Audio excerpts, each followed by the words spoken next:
อันนี้ก็ซองนี่ก้านมะฮุงก้านมะฮุงก้านมะฮุงจนเหลืองมาทีละเขียวๆเหี่ยนมัดเห็นบ่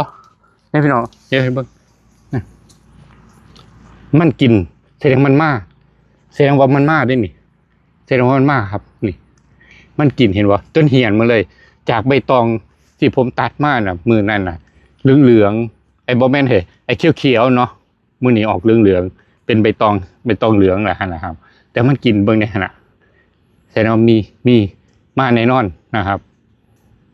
แสดงว่ามันมาแน่นอนนะครับเดี๋ยวเปิดไปอีกนะครับค่อยๆเห็นบ่พี่น้องเห็นบ่นี่โพสิซูม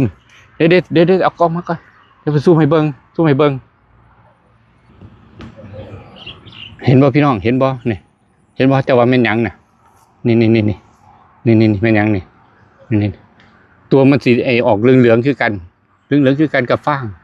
คือใบตองใบนี่แหละใบบังฮุงน่ะผมเอามาหมดน่ะเหลืองนี่เห็นบ่มื้อเจ้าว่าแม่นหยังเดี๋ยวผมค่อยเปิดพร้อมกันเด้อปาดไปเบา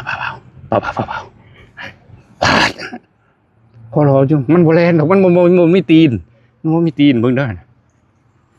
เห็นบ่มันไม่ตีนนั่นเห็นน้อยนี่